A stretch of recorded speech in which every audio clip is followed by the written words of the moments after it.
If you're feeling confident with the first example that we had in our notes, you can skip this video and jump to the application question in video 3.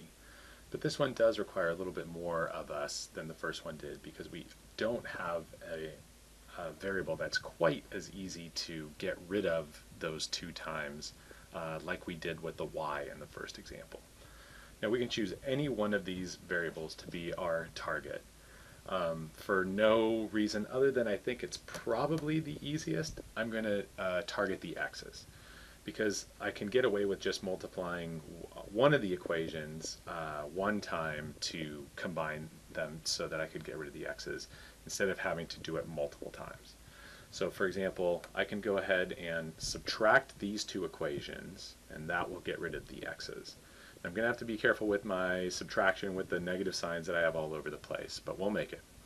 And then I'm going to take, in a second attempt, these 2 equations and combine them, but I'm first going to have to multiply that bottom one by 3.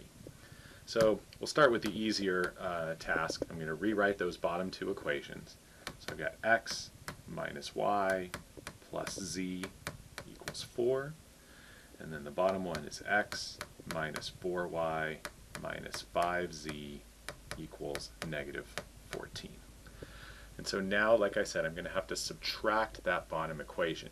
And so we're going to have to be quite careful with our subtraction here. The x's, not a problem. Those are gone.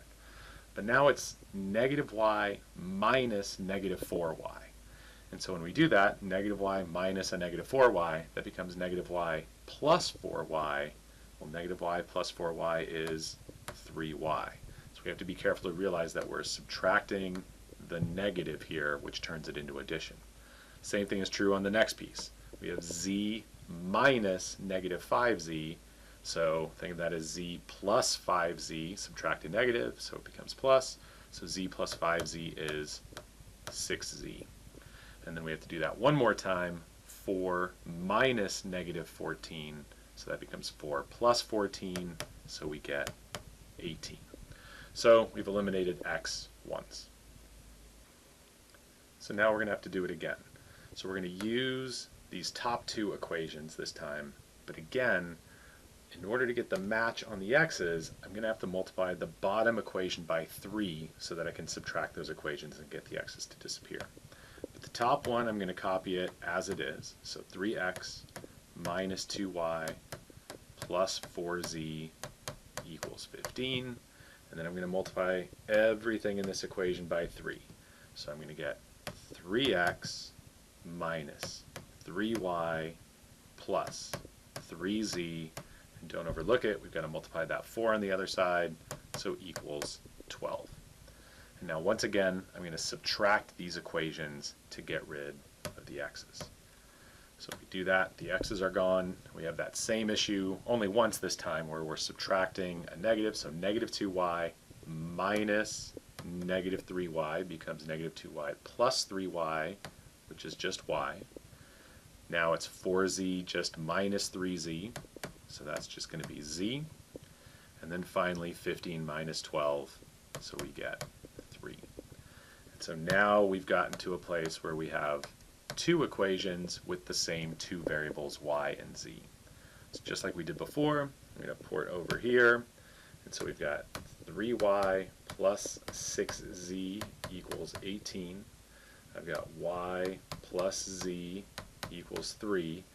And so now we can go ahead and use substitution if we want to, or I'm just going to go ahead and multiply everything in this bottom equation by 3 so that I get the y's to match up, and then I can subtract the equations one more time. So if I do that, I'm, in the interest of space, just going to do it right below. So I've got 3y plus 3z equals 9. I'm just going to lightly draw a line through that so we can kind of ignore that. And so now I'm going to subtract this top equation minus the bottom one because that's going to get rid of the y's. So my y's cancel out. I've got 6z minus 3z is 3z, and then 18 minus 9 is 9. And so now from 3 variables and 3 equations to 2 variables and 2 equations, we're down to just 1 variable and 1 equation. We can divide both sides by 3, and we get z equals 3. So there's 1/3 of our answer. I'm going to go back to, and actually I'm going to sneak in right here. Before I multiplied everything by 3, I had a pretty simple equation. We had just y plus z equals 3. If I kind of write over that so we can see it again.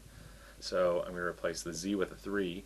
So I've got y plus 3 equals 3. Hopefully it's pretty clear that we're going to end up with y equals 0. If I subtract 3 from both sides, I get y indeed equals 0. So that's 2 of the 3 parts of our answer. And so now I'm just going to go back to any one of the original 3 equations. Looks like this middle one, before we multiplied it by 3, is pretty simple. No coefficients to really deal with.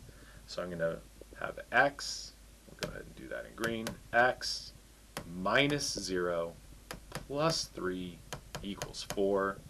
Well, that 0 just disappears, so we're really just looking at x plus 3 equals 4. If we just subtract 3 from both sides, or even just look at it at that point, hopefully we see that x equals 1. And so then our ordered triple on this one is going to be 1, 0, 3. So this one just took a little bit more effort at the outset when we were trying to identify which variable to get rid of. Once we were able to just add the bottom or subtract the bottom 2 equations, but then to get rid of that same x variable a second time, we had to multiply one of the equations by 3 to get it to match up with the coefficient. But otherwise our process was essentially the same.